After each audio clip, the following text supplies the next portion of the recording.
नमस्कार, मी भीमराव कडाळे पाटील. आपण बघताय BKP 24 मराठी. आज आपण चर्चा करणार आहोत की बघा, काल मुंबई महापालिकेच्या ज्या निवडणुका झाल्यात, आता नगराध्यक्ष महापौर पदाच्या निवडी होतील, परंतु निवडणूक होताच सुप्रीम कोर्टामध्ये जे शिवसेना कोणाची ह्याचा जो वाद आहे त्याची तारीख झाली आणि त्या तारखेचा सारांश असा सांगितला जातोय की एकनाथ शिंदे यांचं पक्ष आणि चिन्ह जाईल. मग जे शिंदे ठाकरे गटाचे जे वकील आहेत आशिम सरवदे यांनी सुद्धा पत्रकार परिषद घेतली आणि एकनाथ शिंदे गटाला काय करावं लागेल याचं सरेतोर सांगितलं. आता सुप्रीम कोर्टाच्या माध्यमातून भारतीय जनता पक्ष एकनाथ शिंदेवर दबाव टाकतोय का की तुमचा पक्ष आणि चिन्ह आम्ही सुप्रीम कोर्टाच्या माध्यमातून उद्धव ठाकरेंना देऊन टाकू, तुम्ही जर आमच्यावर दबाव टाकला महापालिकेमध्ये महापौर पदासाठी तर आम्ही सुद्धा तुम्हाला अडचणीत आणू. म्हणजे 19 जून 1966 रोजी मराठी माणसाच्या हितासाठी मुंबईमध्ये जे शिवसेना स्थापन झाली बाळासाहेब ठाकरेंनी केली, त्या शिवसेनेचं वातिरं करण्याचं काम भारतीय जनता पक्षाच्या माध्यमातून करण्यात आलं. तर याच विषयाची आज चर्चा घेऊन आलोय. तर चला, सर्वप्रथम आपण जर चॅनल सबस्क्राईब केला नसेल तर चॅनल सबस्क्राईब करावा ही सर्वांना विनंती. आणि चला चर्चेला सुरुवात करूया. महाराष्ट्र राज्याच्या राजकारणामध्ये 2022 साली जो राजकीय भूकंप झाला आणि त्या भूकंपावरती जे वादंग उडलं होतं, आज त्या वादंगाला सुप्रीम कोर्टाचं स्वरूप आलंय. सुप्रीम कोर्टामध्ये ह्याला चॅलेंजिंग देण्यात आलं. म्हणजे एकनाथ शिंदे हे 40-45 आमदार घेऊन गुवाहाटीला पळून गेले, माघारी आले, मुख्यमंत्री झाले आणि शिवसेना बळकवली. शिवसेना कोणाची हा वाद सुप्रीम कोर्टापर्यंत जाऊन पोहोचला. गेली 4 वर्ष झालं सुप्रीम कोर्टामध्ये केस सुरू आहे. 19 जून 1966 साली बाळासाहेब ठाकरे यांनी मुंबईमध्ये मराठी माणसाच्या हितासाठी शिवसेनेची स्थापना केली. आज तीच शिवसेना घेऊन एकनाथ शिंदे गुवाहाटीला पळाले. शिवसेना जशी झपाट्यानं वाढली तशीच झपाट्यानं कमी सुद्धा झाली. बघा, बाळासाहेब ठाकरेंनी मराठी माणसाच्या हितासाठी शिवसेना स्थापन केली, मराठी माणसासाठी काम केलं त्यांनी शिवसेनेनं. आपण पाहिलं की अनेक मोठमोठी आंदोलनं केली, त्यानंतर राजकारणात आली. अगदी महाराष्ट्राची सत्ता काबीज करण्यापर्यंत शिवसेनेची मजल गेली. त्याचबरोबर मुंबई महानगरपालिका सुद्धा आपल्या हातामध्ये घेतली. आज त्याच शिवसेनेचं तुकडे तुकडे होताना आपल्याला दिसतात. अनेक वेळा शिवसेना फुटली, परंतु अनेक वेळा उभी राहिली. एकनाथ शिंदे यांनी जे शिवसेना फोडली ते मात्र पक्ष आणि चिन्ह घेऊन सगळंच घेऊन पळाले, असं झालं. आता या सगळ्या गोष्टीला जबाबदार हे भारतीय जनता पक्ष आहे. ज्या भारतीय जनता पक्षाला बाळासाहेब ठाकरेंनी महाराष्ट्रात आणलं, वाढवलं आणि त्याच भारतीय जनता पक्षानं आज शिवसेना संपवण्यासाठी शिवसेना सगळी तोडली. आता याची केस सुप्रीम कोर्टामध्ये सुरू आहे. जस्टिस सूर्यकांत यांच्या खंडपीठासमोर याची केस सुरू आहे. सुरुवातीला हे न्यायमूर्ती चंद्रचूड यांच्या खंडपीठासमोर सुरू झालेली ही केस अद्याप ह्याचा निकाल झालेला नाही, परंतु सध्या ही निकालावरती आहे असं बोललं जातं. अजून तरी 1 वर्षभर तरी घेईल की काय हे सांगता येणार नाही. तर त्यातच आता मुंबई महापालिकेसह महाराष्ट्रातल्या 29 महानगरपालिकेच्या निवडणुका झाल्या. या अगोदर नगरपालिका नगरपंचायतीच्या निवडणुका झाल्या.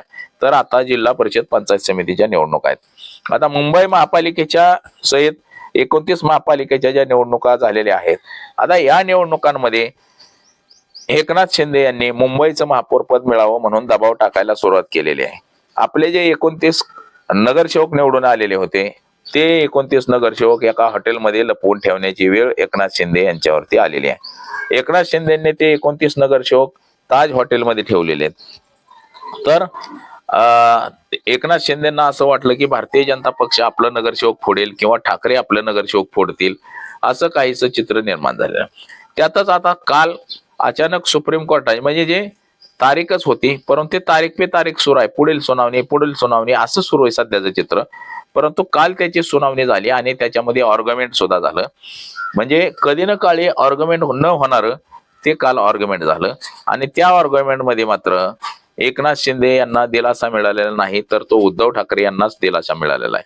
कासिम सरवदे तसंच उल्हास बापट म्हणून जे कायदेतज्ञ आहेत यांच्या सांगण्यावरून असं सांगितलं त्यांनी की निकाल काही जरी लागला तरी त्याचा फटका हा एकनाथ शिंदे यांनाच बसणार आहे.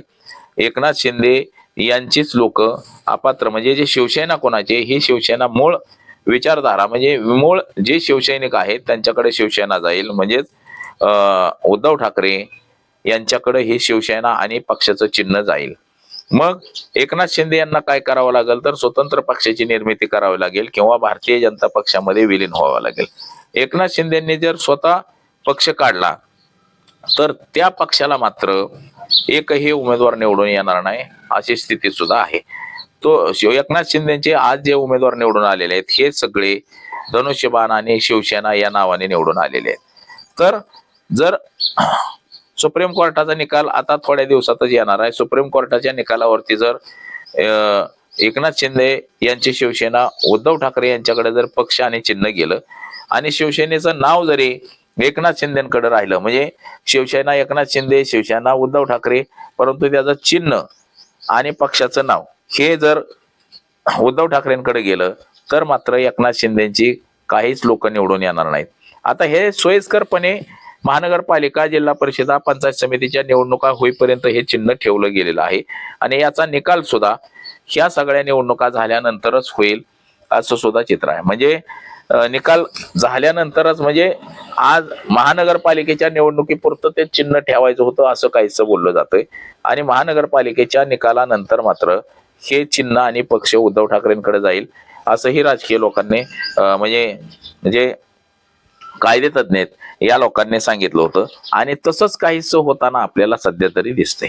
म्हणजे एकनाथ शिंदे यांच्या अडचणीमध्ये सध्या तरी वाढ होते आणि ती भारतीय जनता पक्षाकडून म्हणजे सुप्रीम कोर्ट असेल किंवा राज्य निवडणूक आयोग असेल केंद्रीय निवडणूक आयोग असेल ह्या ज्या सगळ्या यंत्रणा ज्या आहेत या सगळ्या यंत्रणा ह्या भारतीय जनता पक्षाच्या ताब्यात आहेत आणि भारतीय जनता पक्षाच्या सांगण्यावरून हे सगळं कटकारस्थान होतंय असं आता हे काही लपून राहिलेलं नाही. सगळ्यांना तसंच वाटायला लागलेलं आहे आणि त्यामुळं ऐन महापौर पदाच्या निवडणुकीमध्ये एकनाथ शिंदे यांना हे ब्लॅकमेल करण्याचं काम सुरू झालेलं आहे. तुम्ही जर मुंबई महापालिकेवरती जर हक्क सांगत असाल तर तुम्हाला आम्ही कोर्टाच्या माध्यमातून तुमचं चिन्ह आणि तुमचं धनुष्यबाण आणि शिवसेना पक्ष हा तुमच्यापासून फोडून आम्ही उद्धव ठाकरेंना देऊन टाकू असा काहीसा गंभीरवाजा इशारा हा भारतीय जनता पक्ष एकनाथ शिंदे यांना देण्याच्या विचारात दिसते आणि तसा तो काल त्यांनी दिलेला सुद्धा आहे. आता मुंबई असेल ठाणे असेल उल्हासनगर असेल कल्याण डोंबिवली भिवंडी ह्या ज्या सगळ्या महानगरपालिका आहेत मुंबई आणि मुंबई परिसरातल्या 9 महानगरपालिका या सगळ्या महापालिकांमध्ये सत्ता स्थापनेचा पेच सध्या तरी निर्माण झालेला आहे आणि तो पेच जो निर्माण झालेला आहे यामध्ये एकनाथ शिंदे विरुद्ध भाजप असाच पेच आहे. इतर पक्षाचं एवढं प्राबल्य नाही एवढं पाठबळ नाही इतर पक्षाचं आणि याच्यामुळं एकनाथ शिंदे विरुद्ध भाजप एकमेकाचे नगरसेवक फोडाफोडी एकमेकाचे नगरसेवक पळवापळवी असंच सध्याचं वातावरण सुरू आहे आणि यामुळेच कुठंतरी असं वाटतं की भारतीय जनता पक्ष हे एकनाथ शिंदे यांच्यावरती दबाव टाकू पाहतंय की तुम्ही जर लोक पळवापळवी केली किंवा महापौर पदाचे उमेदवार महापौर जास्त स्थापन करायचे प्रयत्न केला तर तुमचं पक्षाचं चिन्ह सुप्रीम कोर्टाच्या माध्यमातून आम्ही उद्धव ठाकरेंना देऊन टाकू असाच काहीसा इशारा भाजप या सुप्रीम कोर्टाच्या माध्यमातून एकनाथ शिंदे यांना देतोय की काय अशी स्थिती सध्याची निर्माण झालेली आहे. तर बघा आज एवढंच. माझा सहकारी कॅमेरामन अनिकेत मी भीमराव कडाळे पाटील BKP मराठी.